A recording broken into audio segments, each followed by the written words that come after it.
Hello and welcome to Homegrown Hangout. I'm your host, Homegrown, and I have with me someone very interesting. I've come across him on my adventures on Facebook, and he has a very interesting theory, and I don't really quite understand it yet myself. I've seen glimpses of it, but don't really know what the full picture is, and I'm excited to have Supra Librix on to explain his ideas. Well, thank you very much. It's funny you say adventure. That's exactly how I've described this with my friends and family as my Facebook adventure.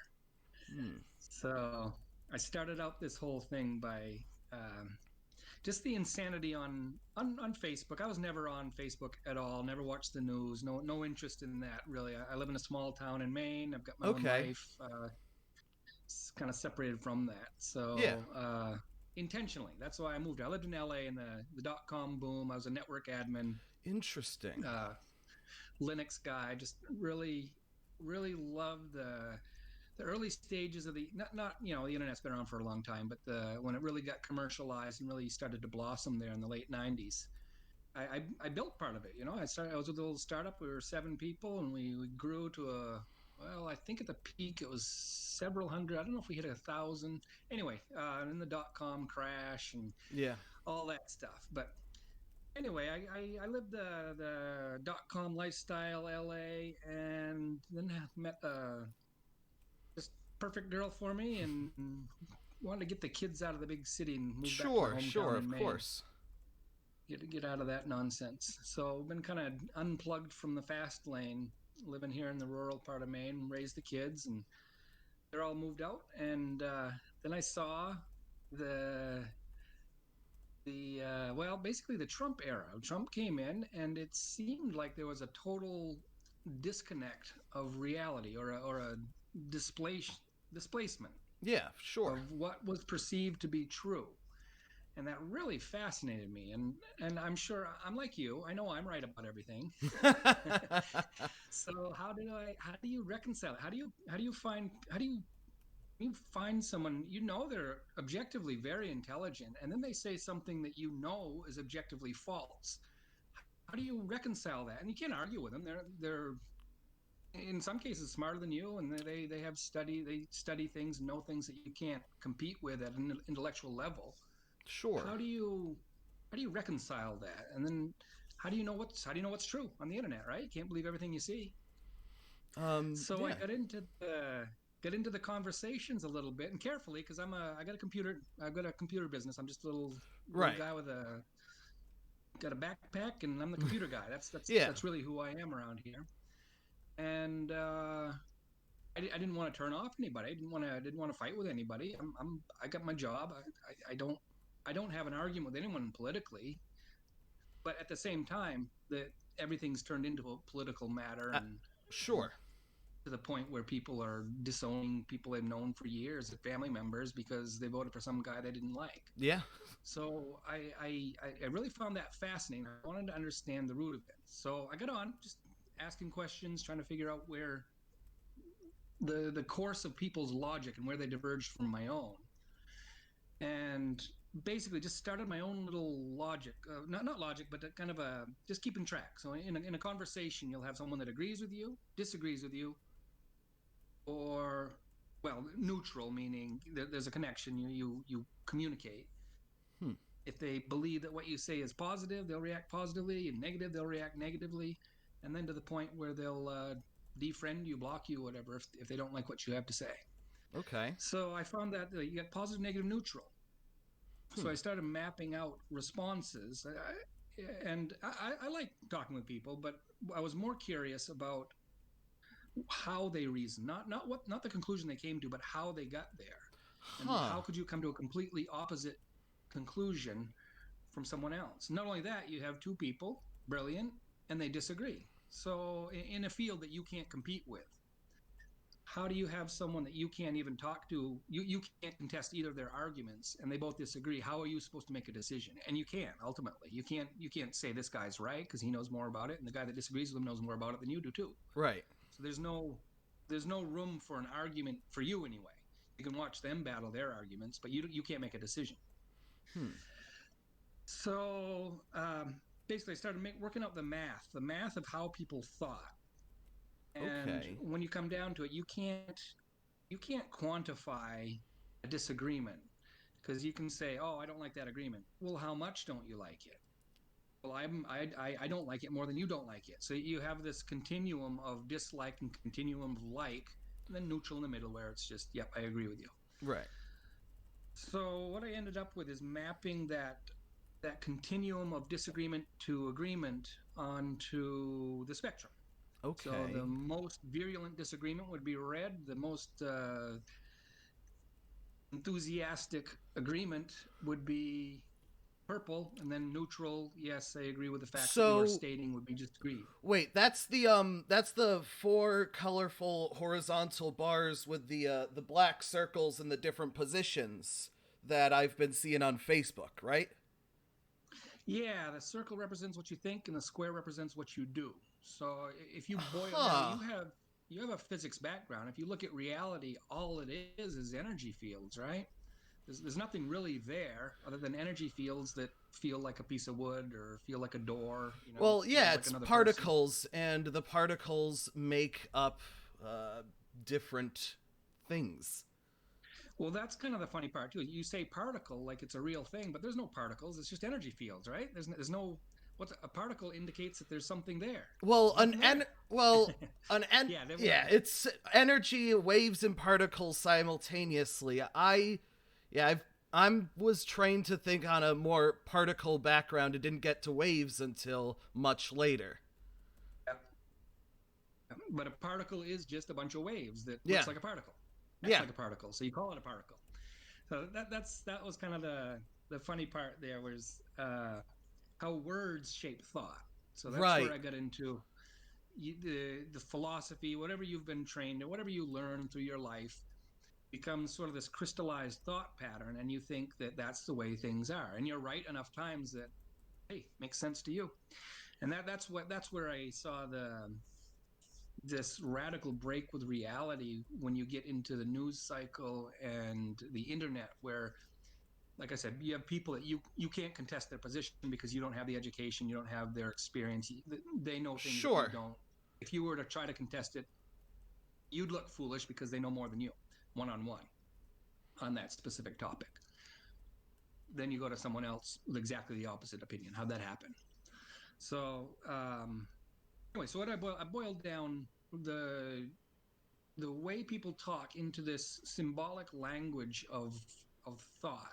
So physics IX, my little theory here, it essentially reduces emotional response to a color. Instead of taking the words will have objective realities attached to them, but also the subjective response to them, the emotional response to the words. So that's rhetoric. Rhetoric Hmm. will inform and also emote. So how do you measure emotion? And you can't really. There's so many, and there's so many ways that people think. There's so many responses. You can't really say, well, this feeling is a 23 out of 1,000. You can't do that. Well, what's 1,000? I feel 1,001 about that. So you get into this endless loop of redefining how you feel.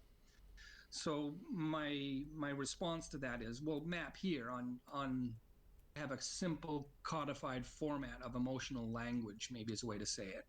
Where how do you feel about that? Well, I don't like it. Well, do you yellow not like it, or orange, or red? How much don't you like it? And then how much do you Hmm. like it? So that way you map out your emotional state, and then you have a comparison of objective facts and subjective feelings. And then subjective feelings are simply a color. From there, you can compare your feeling compared to someone else, and then you can argue about the objective fact. The facts are what they are. Now, what you choose to measure for facts, that's one thing. But if you're having an argument, someone's upset about something, well, maybe they're measuring different objective facts, or they feel differently about the same objective fact, and that's noted with just the color difference. Okay. So what I started, I called it the rhetorical world champion Supra Librix magic show. That's It's a the catchy meme board name. I started. So at that point, that's the you map out rhetoric into the objective facts and the emotional response, and from there, that's the end of fighting about. The end of Facebook wars is, well, I block you. Well, you didn't get anything done if you block someone. That's the end of communication. Maybe Yeah. you think that person has nothing to offer, and maybe they don't. But maybe this guy does, and you're blocking him because you don't like you have a different color response to a certain input, and that's enough to block someone. Okay, of course that happens all the time. So it's a Yeah. real serious problem. And then if you look at it right now we've got, well, you've got an election where half the population Disagrees with thinks the that, basic facts of reality.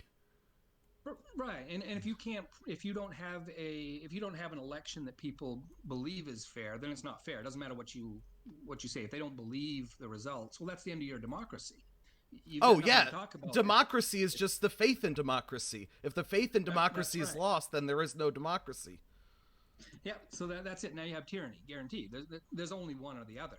Yeah. Once you don't believe it's democracy, then it's not. It's tyranny. So you have to figure out a way out of that. So my response to that is the way I see it: physics, my physics, I should say, or the physics is, instead of having a vote that was designed when the horse was the best way to carry a letter, why don't we just upgrade democracy to the point where you have a real-time liquid democracy where you have feedback, full-time 24/7 feedback on any given thing. So the way you do that is you have So you have it an app. connected to the poll numbers, and if the poll numbers are low, they get kicked out, and if the poll numbers are high, then they stay in office. Is that kind of the idea? Sort of one step further than that Okay. is you have basically a vote is just you're judging the emotional response to input. Okay, I'm running for president and this guy's running for president. Who are you going to vote for? Well, the guy you like most. Your emotional response will drive your action. If you Hmm. really like this person, you'll check his box off. If you really like the other person, you'll check their box off. Or you really hate the other guy, so you vote for the other one. And it's one or the other. You prefer one over the other. And how you come to those conclusions, Hmm. that's your own logic, and there's no one way to define why someone voted for one single thing. Well, And if you kind try to, of my thought process behind a lot of that is have you ever heard of ranked choice voting? yes, matter of fact, I'm in Maine. We have that Oh, here in yeah, Maine. you're in Maine. I forgot. You Yep. have that. Yep. As Maine goes, so goes the nation. Remember. So what I've. this is, Yeah. this is Sorry, ranked keep going. choice voting, but using nothing more than the color scale. How much do you prefer one thing over the other? And neutral exists, Huh. meaning green. Do you not care? Do you not care, or do you know you feel like you can't make a decision, or that way, either that or you don't care which decision is made of the two. You're fine with either one, and that's a fair position too. So the idea, this is, I call it the Q vote, the quality vote. Okay. Um, put it on an app, put it on a web page. Hey, how do you feel about this policy?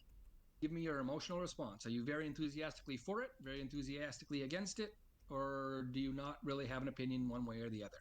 That or don't even vote, one or the other. Well, But what if you you end up do with, that, yeah, you go got to ahead. make it so that every single person has access to it. And you Oh, got to keep track of who's got it. But I'm pretty sure, I assume you've got that kind of figured out. well, yes, but it's anti-intuitive. How Hmm. many people do you need to know? How many people need to vote to know that you have a serious problem? What if the majority thinks it isn't a problem? It's not going to happen with a normal voting system. How many people do you need to vote to say this water is bad?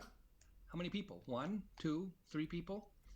All you need is one person saying, "Hey, look, this water. Look at Flint, Michigan. How long have they been worrying about that water? Oh, yeah. How many people did it take? How many people have been drinking water that isn't good for them? Why wasn't it fixed? Now I have I got to say I have sympathy. I've never been political, not really interested in it. I sympathize because it would be, they're easy targets to make fun of politicians, but at the same time, it wouldn't be an easy position to hold. I mean, guaranteed you get in, half people don't like you, Right. or a third. and you're supposed to make this. No matter what decision you make, there are some people that are not going to like your decision. Mm-hmm. So, we live in a crazy world where now we have the internet.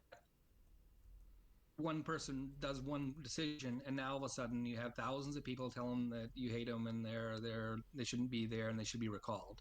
So every election now is just a race to see who can be recalled next. That's kind of the way politics are going right now. Hmm.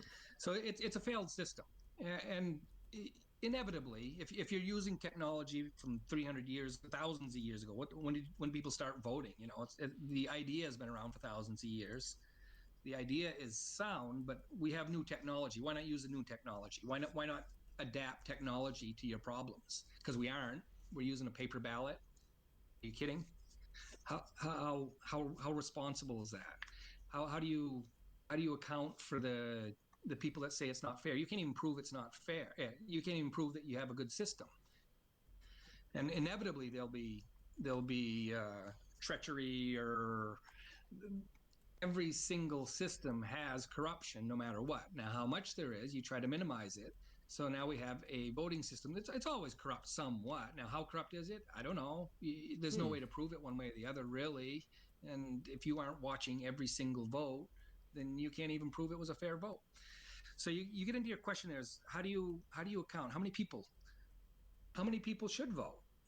That's a good question too, right? Well, I think I'm in favor of mass democracy. I think that every single person should have a say in the systems that affect their lives. And if there are systems that affect their lives that they have no say in, then who's to say that the people behind those systems have their best interests at heart? Yep. Yeah. Perfect. Perfect. Yeah. That's kind of how I feel. With the caveat that, of course, you don't want a 5-year-old voting. But you gotta decide at what age. At what age do you want it to be? Hmm. And those are all questions. You don't really have the answer. If you say an 18-year-old, is an 18-year-old capable of making decisions for the town, the state, the country? I don't know. I don't know if that's true. Well, We they're at live in a least complex capable of world. the decisions that affect their lives, I'd say. Yeah, yeah. Well, okay, but raising taxes affects their lives. But are they capable of making a decision on what the best tax policy is? And I don't think that's true.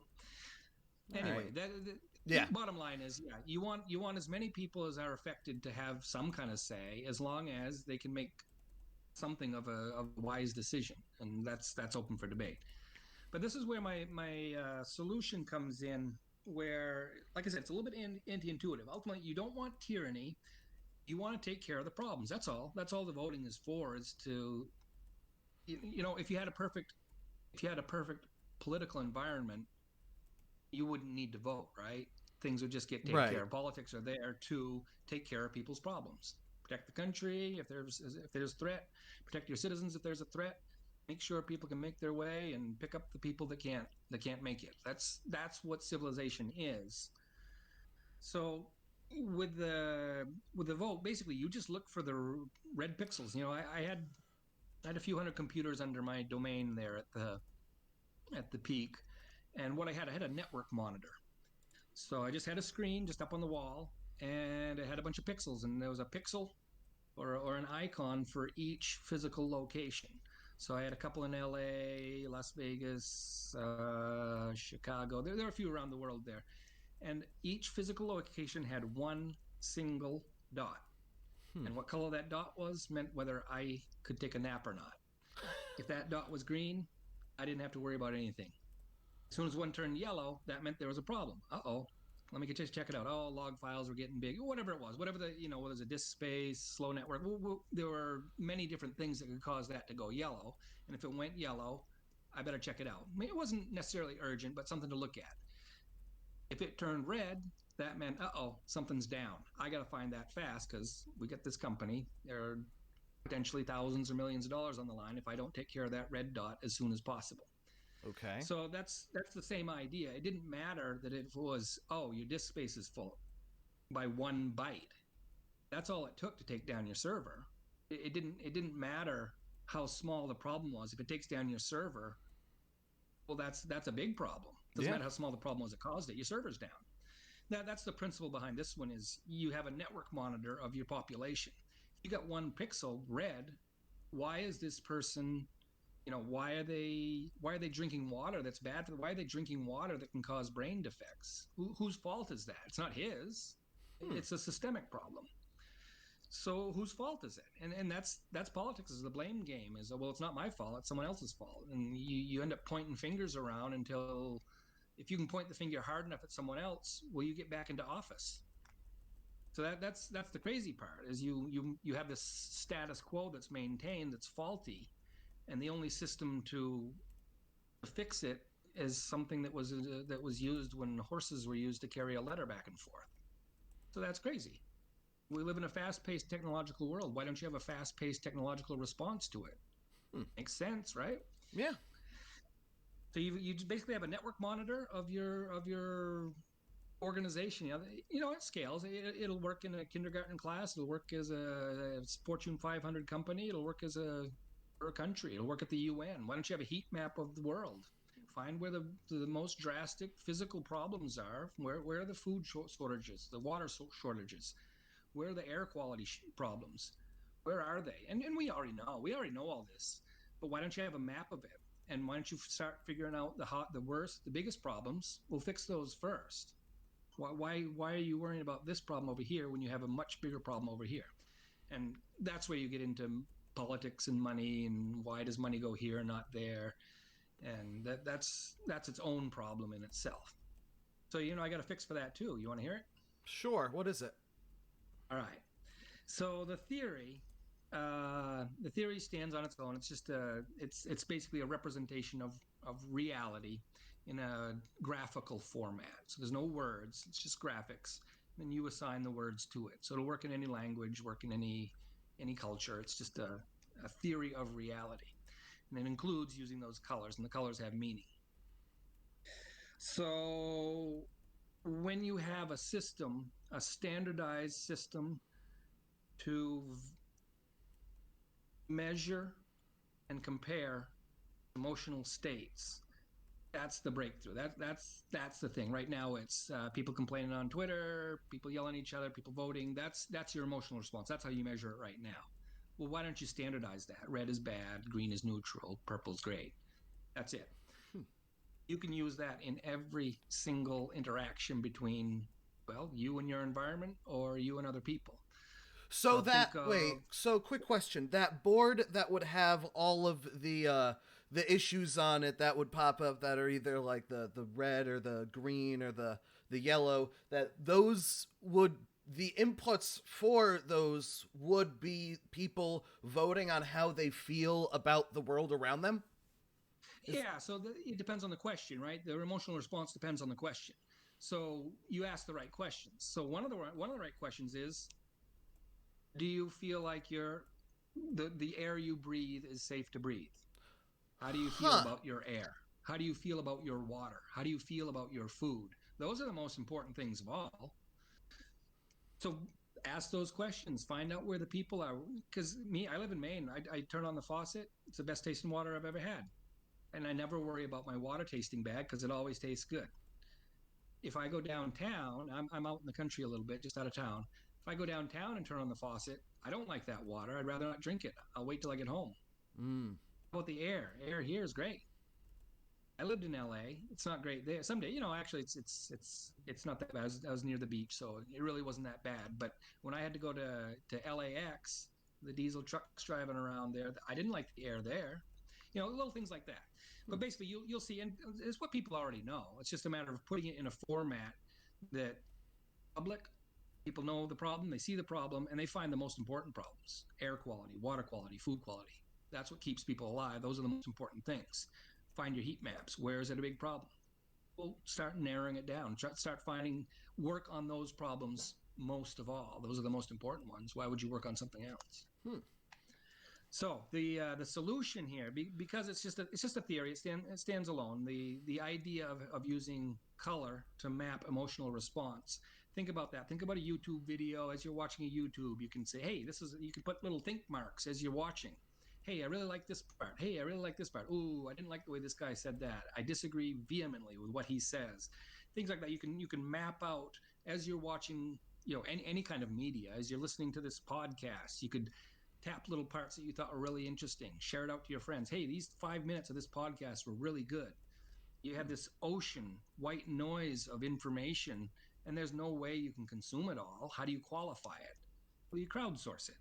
You Hmm. find people that you respect, find the little think marks that they marked as purple. Hey, he really liked this. Think about the smartest guy you know, and what did that guy come into contact with during the day that he thought was really interesting? I'd like to hear that. I'd like to hear what Elon Musk thought was the best idea of the day today. And he tweets, he does things like that. But why don't you have a marker? Why don't you have a search engine that searches for the best little tidbits that people have found during their day as they go about their day, as they hear things, as they see things. I mean, that's So that's what this you is do. That's sort what of Facebook like, is. Yeah, I think this go is ahead. sort of like a new type of social media. It could be like a new Yep. website, a new service. I think Well, that's it's you a really integrate. interesting idea. Yep, yep. No, you integrate it with the existing systems. You take the best system. I mean, look at Google. How are you going to make a better search engine? Right. You know, I suppose it's possible, but how much work would it take? So you tune Google. You have a response to their algorithms are great, except when they start tuning it to oh, we don't really like that point of view, and they start putting suppressing results. Well, wait a minute, that's not quite exactly your job, Google. So you can tune back the algorithm. Hmm. Say I'm not and it works with the mundane too. If you go to Google and say what's the funniest video, try that. You think the first result is going to be the funniest video for you? Unlikely. Right. At this Hmm. point, you have a way to tune back the algorithm that you're subject to. You say, nope, I didn't think that was funny. So you mark it yellow, orange. How far off from the mark were you, Google? Because you weren't right. Okay, throw me, roll the dice again. Okay, that one was funny. I like that one. Oh, that one was even funnier. You see what I mean? You have a way to emote that Well, I'm AI pretty can read, sure understand. Google kind of already does that with your watch time. That if you spend a lot of Oh time yeah. on something, they are no, okay, show him more of that. And if you don't spend a lot of time on something, then they know not to give it to you. Yeah, sure. But what if someone's in your browser and they're looking at puppies and you hate puppies, right? Right. Yeah. Then you're right, but at the same time you don't have a personalized experience. Yeah, I mean, Yeah. yes, Well, yeah, yeah, Google we has. have an authoritarian algorithm that does it for us instead of That's right. allowing us to do it on our own. Right, so you get to vote on the algorithm now. You have Oh, response to the I algorithm. think that giving more say to the people who are subjected to the whim of the algorithm is a fantastic idea, and I Yep. would really enjoy that. Like, I think it would do Yep. wonders to help. Yep. That's one way to do it. Now, the ambitious goal here, and this is where I'm looking for people listen to you, people that you know, to get up here. I've been climbing the beanstalks here, going talking to some AI scientists. Right now, we have a door open at the UN. Ooh. I'm working with one of a physicist in Canada here. He's an expert on a couple panels there, and I've talked with him extensively. Um, with this comes a code of ethics. It's a graphical representation of reality, and you extract ethics from that. So with that, you have a model for a, a global model of ethics. You pick them, but here they are. This is reality. Where do you want your ethics? And it's what everyone knows. Hey, be nice. Act reciprocally. Don't hurt people that are less powerful than you. Things like that. It's what everyone knows, but it's in a specific format. Now, one thing to add to that is it's based only on physics, only on what is scientifically provable. That was sort of my idea. Is how do you argue with someone when they start believing things that are physically true, but they're wrong? Where do you At some point you have to have an argument about what is physically possible. So the whole Hmm. theory is based only on the only straight edge we got, and that's entropy. So you can measure every single action through space-time through the lens of, well, was it entropic or negentropic? One or the other. Every single thing can be measured by that measure. And what happens is you end up collecting all the zeitgeists of the time coincide with this. You want the least entropic way to make everyone happy. That's your code of ethics. That's it. So, how do you measure happiness? Well, I've got that. That's called the Q vote. You ask people, they'll tell you. They'll tell you if they're happy or not. They do it all the time. Facebook, Twitter, they let you know. Entropic effect, well, that's easy too. How many kilowatts did it take? Is there using existing technology, is there a way to reduce the number of kilowatts used to accomplish that? Yes or no? Okay. If you can't figure it out, is there a way to figure out a cheaper, easier, less entropic way to do that? So you get the minimalism, you get the global warming. You harness all these zeitgeists that are already existing. Well, of course they do, because they're complying with what's best for humanity. Climate change, I don't know what your opinion is on that. It doesn't really matter. You can't, if you have a solution, I don't know. You've got people that you can't argue with saying, oh, it's a big problem. Oh, it's not that big a deal. I don't know. It doesn't matter. We need energy, and we need to do it in the least entropic way. Fossil fuels, hey, they work great. Maybe there's a better way for some things. Try to find things that are better, that don't put as much carbon into the air. That's really what it comes down to, is how do you get enough energy to keep everybody alive? Okay. Yeah, I think that's really, really interesting. Your focus is on energy, and why'd you pick energy as being your focus instead of maybe money? Because I like that it's not money, and it's not about specifically the cheapest way. It's about the most efficient and effective.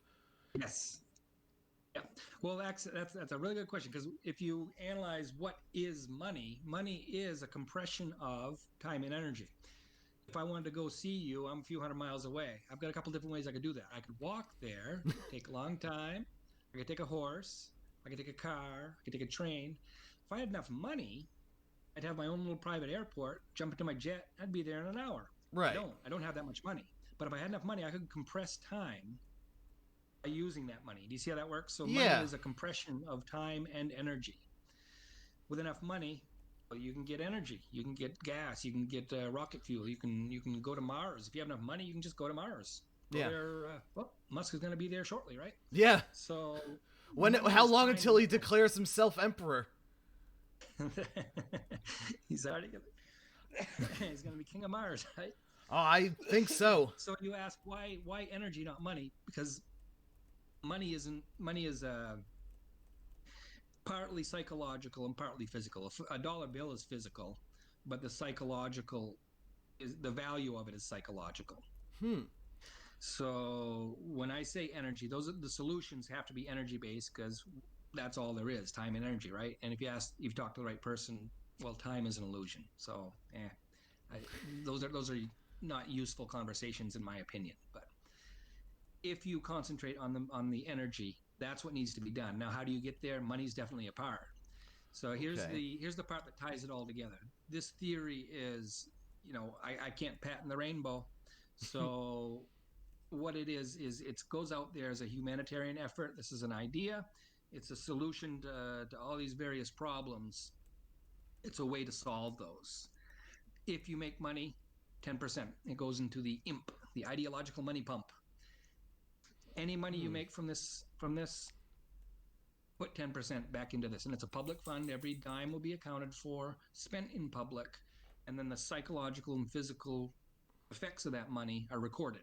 So you've got pictures, you've got people responding, yes, I really enjoy, I'm glad you made this change. I'm glad you did this, whatever. You take that emotional response, record the physical actions, and what you'll end up with is this massive database of what was the least expensive, most efficient way to make these people happy. And that'll vary. You can do one thing in one culture that another culture will say, no, I don't want to do that. I don't like the way you do that. We'll find another way. If they don't like the way you do that, don't do it that way. And that'll vary according to where you go in the world. So you go to Google and say, Google, this is how you fix your algorithm. Facebook, this is how you fix your algorithm. Twitter, all these things. YouTube. Now YouTube has a new tool. You can compress YouTube videos into a little.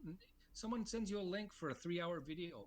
You aren't going to watch that, unless it's really, really exactly what you were Oh, looking for. But how that's often what is that that? post meant. Okay, I remember seeing your post about a video and the timestamp, like the log of time for the video had all these different colors, and I'm like, what does it all mean?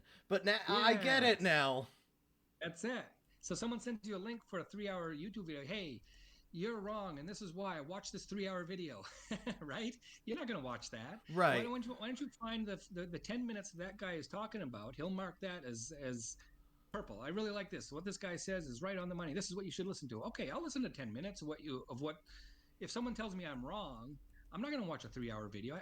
I just don't have time for that. Right. Show me the 10 minutes that you really think will support your position. I'll listen to that. I'm glad to listen I'm a very open person. I'm a troubleshooter.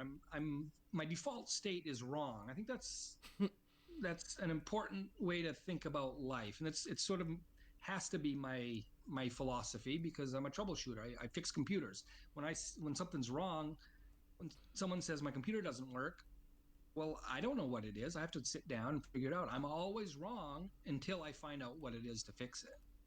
So by doing that, Well, I I think enter. kind of one thing that I think of at least is that your view is very much that things are wrong and can be fixed, and the fact that things are wrong is bad, and that all of the things that are wrong should be fixed. And fundamentally, I agree. I think we should fix all the problems in society. But you're coming at it from a computer perspective where, like, you can just do it, maybe that you could just do it all in one go. I feel as though it's more of like a goal, and that society has to improve over a bit more long of a time scale than all of the problems can be immediately fixed. I think Yeah, no, no, there's a no. lot of things in Yeah. place to Let, yeah. let me just interrupt there. When Sure. you say goal, goal is a trigger word for me Okay. because I think a goal is a false way to look at life. Because what if your goal is to make a gold medal? If you want to win the gold medal, that's your goal. Well, what happens if you get it? You're 20 years old, you're the best skier in the world, you got a gold medal. Well, now what? Good for you. What if you don't get it? You're upset that you didn't get it. And once you get it, well, now what? Now you have a whole new stressor that, well, do I get another gold the next time? And what if I don't? And I don't see goals as a good way Hmm. to view life. I see life systemically, kind of. If you want to get a gold medal, that's fine. I remember as a kid, I loved skiing. I kind of dreamed of it, but I didn't really. I don't know. It seemed like too much effort. It wasn't that high of a Well, aspiration for me to put the effort in. could we go into a possible real world example? Would Yeah, that be please all go right? ahead. So, I consider homelessness to be a tremendous problem facing society, and I think a good goal would be to end homelessness. Uh, how would your system kind of work in solving a problem like that, other than just Okay, identifying homelessness that's a as a perfect problem? one. That's a perfect one. Let me show you there's one single flaw in your argument, and that is some people want to be homeless. They prefer the lifestyle. I lived in LA. Homelessness is a big problem there. But if you talk to one, there are some people that, hey, look, I'm out of the system. I got enough to eat. Weather's great. Why am I going to spend $2,000 a month in rent? Why am I going to go work this many hours a week? I Hmm. come here, I do little odd jobs, I beg a little bit on the corner. Hey, I'm fine. So that's a problem that you see, but they don't see as a problem. Do you see what I mean? Okay. I get what So you're saying.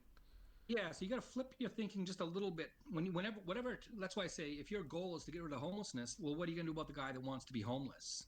now you're creating a problem. Now that's tyranny. Well, I the don't want to guy be in that this home. wants to be homeless, I would say to make it easier and allow him to exist as a homeless person. Because a lot of the Yes, yeah, solutions yeah, to homelessness are putting up spikes, and yeah, the yep, problem, the solutions that are given are making them go away. And they're people. They should live their yep. lives, and we should let them live their lives. Yeah, I agree with that. The solutions are to make it less comfortable to be homeless, and they're already uncomfortable. So it's now, like I said, with the caveat that some people prefer that lifestyle. So they prefer the discomfort of homelessness to the discomfort of integrating in civilization the way you think they ought to. So you're right. I see it as a systemic problem, and how do you solve that? And like I said, I don't pretend to have all the solutions, Sure. but the idea is find the people that don't want to be homeless, figure it out. You know, there's mental illness, there's health problems, there's bankruptcy, there's so many things that cause homelessness in our system, that to say that homelessness is the problem, that's not the problem. Your system's the problem, not the homelessness. Do you see Sure. what I mean? Yeah. I'm No, flipping that back yeah, on. I get what you're saying. So homelessness, what does that mean? Oh, they don't have a place to stay. Well, that's easy. How many abandoned buildings? How many places are there? Absolutely. Yeah. So Absolutely. every problem, you attack it systemically with this, and the whole thing boils down to this, and I call it Q logic. What is the least entropic way to solve this problem? So if you have someone that doesn't have a place to live, first of all, do they want to be homeless? If they do, okay, but wait a minute. If you want to be homeless, that's fine, but you can't do it here because this guy's trying to have a business, and he people that want to go there to buy stuff, they don't like the way you look and you smell. Those are real problems. That if you want to be homeless, okay, but don't interfere with this guy's life because he's trying to feed his family. So that's a problem too, and that has to be recognized. So what do you Then do? maybe like setting up a homeless community in the city, that a certain section that's like that's where they're allowed to have their tents and they live there, and that's where they do their business. And if you don't like them, you don't have to go over to them. Yeah, and I see that as a way to do that, and and of course you're gonna have people arguing with that, and Right. there are real legitimate arguments on any Of position. course, of Like I said, course. you get into politics, any solution. That's why I Oh, say absolutely. I just know yeah, that I have my beliefs that I argue in favor of. yeah, yeah, and that's kind of how I feel. Is look, these people for whatever reason they want to disconnect. Now, how many of those people would prefer to live in a nice house or prefer to live someplace else, but they just don't see another way? I mean, look at the cost of living, look at the grade of education you have to have for a certain number of jobs. I mean, Mm-hmm. the system is built. I'm not. I consider myself of of the left. Okay. Well, like I said, I'm not a political guy at all, but I see myself as a techno hippie. That's kind of how I term myself. Is Okay. I live in the woods. I love nature. At the same time, I like my high speed internet, and I like my one wheel, my electric skateboard. I love technology. But All at the same right. time, Part of me thinks that with that a lot of what you're saying could also apply to anarcho transhumanism, which is sort of like the yes, integration of technology into like humanity, but also the freedom from tyranny. yes, yeah. That's a good way to do it. Now remember, this is from the rhetorical world champion Supra Librix magic show. So when you Right. say, well, whatever words you Oh, use will tell me absolutely. which. I agree that words are very important, and a lot of people have a lot of stigma against certain words. I have That's the word, right. like when I try to describe myself, a lot of the words that I would use, a lot of people have very strong reactions to. Exactly. And And that, so so that's I've that's a kind of color. so I instead will often term myself a classical libertarian as kind of a way to that I'm still, like, I believe in the original ideals of libertarianism, but I don't agree with what libertarianism has become today. So when I say classical libertarian, that rings a very a much more neutral bell than, say, anarcho-communism. Yes, exactly.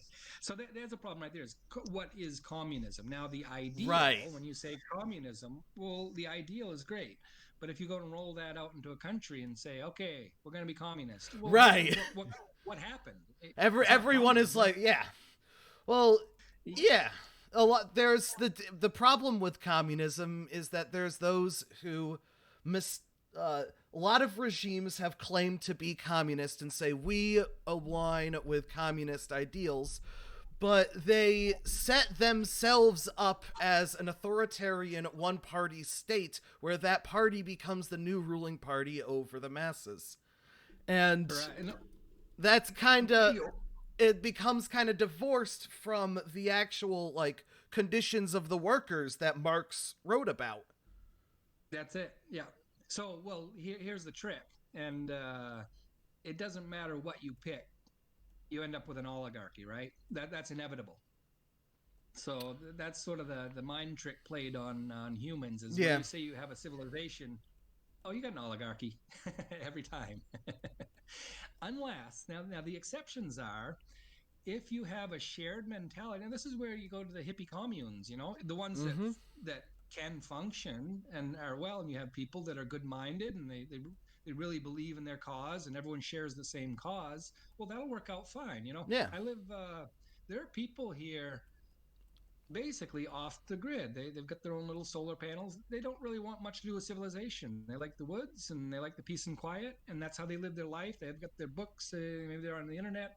Maybe they got a couple links to civilization, but they really don't want anything to do with civilization. They just like living their life. They got some animals, maybe. That's Hmm. their choice, and they love it. They choose to live that way. And if you can get a few in like I said, the hippie commune, that'll work as long as they can make enough food for themselves and Yeah. take care of themselves. That works fine. So there's your communism. That'll work as long as everybody believes in it, and as long as everybody acts accordingly, it works fine. But when that doesn't scale, once you get into thousands or millions of people, Well, that's well, kind of not exact. I wouldn't consider that to be fully communist. I'd say that that's more of like a commune.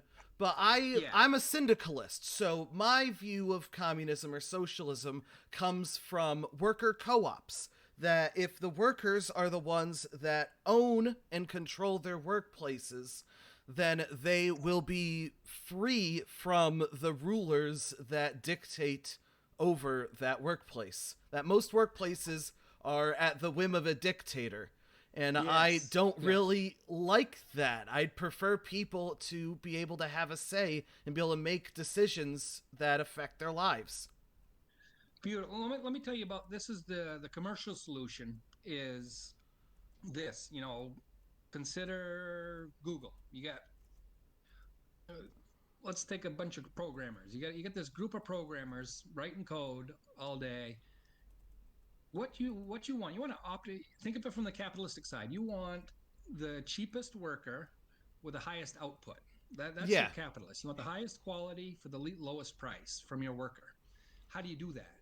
So Google, you get this group of programmers. This is where my system kind of comes into to how you tune that system. You can do this. Like I said, it's all voluntary. Have that little emotional response bar. Have a little Q bar, quality bar. How are you feeling today? How's your workload? How is your physical condition? Is your chair okay? And these are things you can poll them, once a month, once a year, at any level you want. What you want to identify is that flow state. Where is the work just challenging enough that it's not frustrating, but you're really getting stuff done? So I remember when I was in the .com days there, some days I'd spend 12 hours on a job and it went by in a second because it was so interesting to me. It Hmm. was challenging, but I wasn't frustrated. That perfect flow state where you really enjoy what you're doing and you're really getting stuff done. That's what you want Sure, yeah. ideally. So map it out. Who are the people that are challenged enough that they're that they like it, and who are the people that are challenged so much that they're frustrated? Wait a minute, no, I'm a little bit lost here. I can't keep up. We'll figure out a better place. Maybe they shouldn't be exactly in that position. So when you talk about a syndicalist, here's the way to do it. Here's your voice with the company and say, wait a minute, no, my chair's uncomfortable. I'm getting carpal tunnel. All these things have an effect on their flow state. How do you optimize your business? Well, make sure they're happy, make sure they're happy with the workload, make sure they're happy with their position in the company, all these things. And these are all Honestly, this does seem like a bit of an even compromise between my position and like the position of like the current state of affairs. And yeah. I'm Yep. so used to having absolutely nothing I do be anything close to how I think it should be, that even this compromise, I would welcome this compromise. I think that this is this would be a step in the right direction. Well, let me exaggerate that for you a little bit. It's uh, it's the it's the solution. It's the way to fix this. Because if you look at a problem, like a company, you say you don't want to be under the heel of the guy, but at the same time, can you run that company? I don't know about that. Can you come up with a new solution?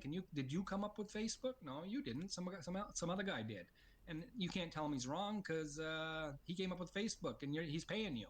So what voice? You can't direct the company, but you can direct your own sphere of influence there. If you're working for Facebook and they put you on some lame job that you don't even like, well, you aren't going to get the best quality. You aren't going to work the best in that position. And maybe it doesn't matter to Facebook. They've got thousands and thousands of employees. What's one guy? Who cares?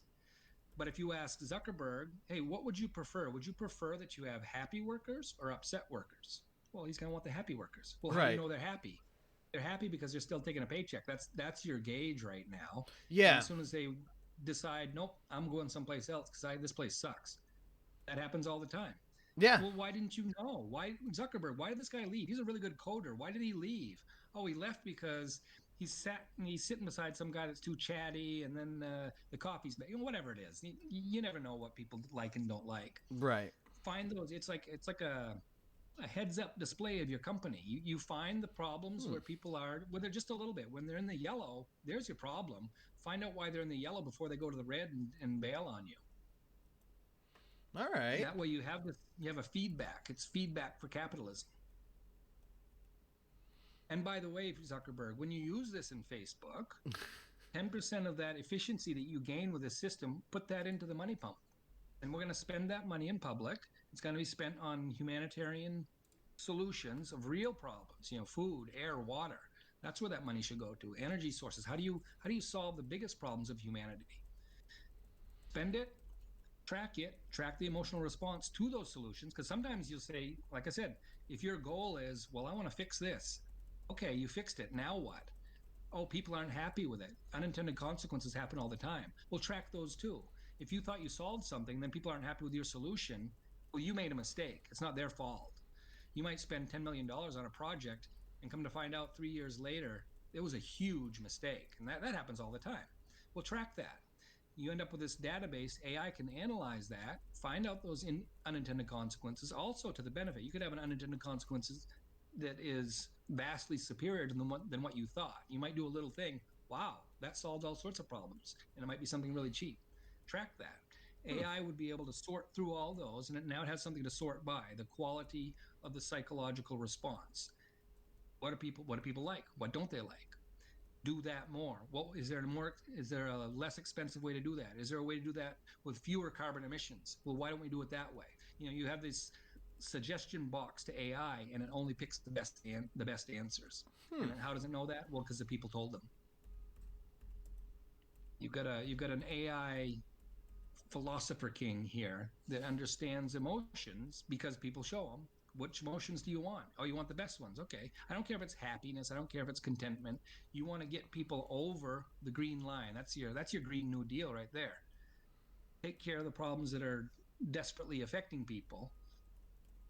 Get people to the point where they just aren't bothered by you. That's a successful government, is a government that doesn't bother the people. That's a successful company, is a company that doesn't bother the people. Same thing. Yeah, the best government is that which governs least. Exactly.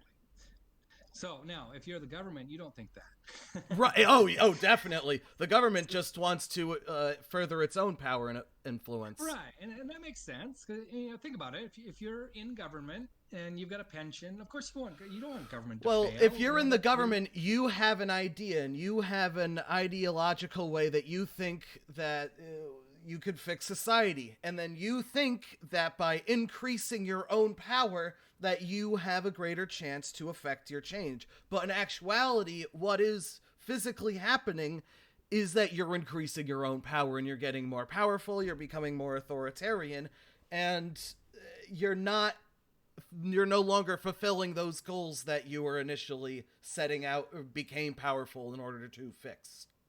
Yeah, beautiful, beautifully put there. You know, I like I said, I sympathize. I'm not political and have no interest in it, Right. but I sympathize because you know it's easy to vilify a politician, but if you ask them, they're just trying to make the world a better place for the most part. There's plenty of corruption, but I honestly believe that the Well, yeah, they're majority, you not know, necessarily bad actors. They're working right, within a system that makes exactly. them bad.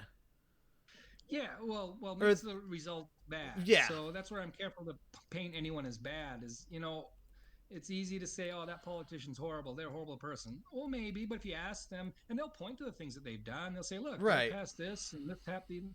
They believe they're doing good. For the most part, I believe. You know, I don't know, but I believe most people in government are generally, you know, in the system trying to do their best.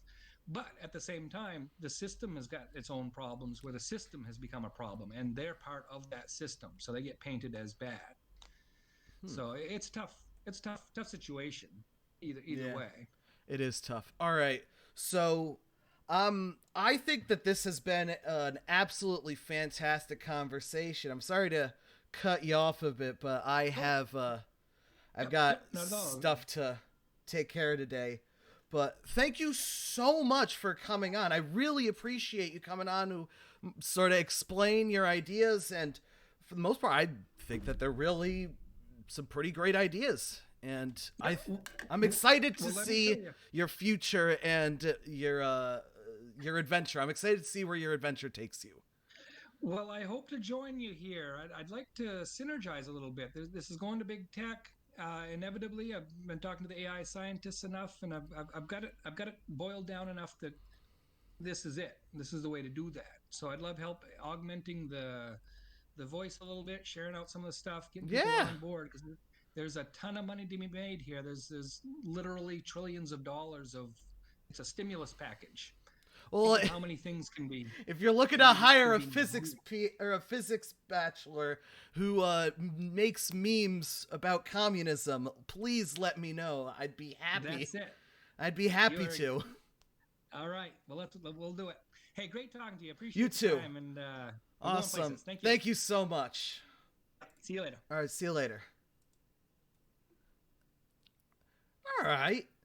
That was pretty interesting. See, I think he relies a lot on a paternalism and thinks that we should just make the paternal figures more accountable, which, sure, yeah, make the paternal figures more accountable. That's a great step.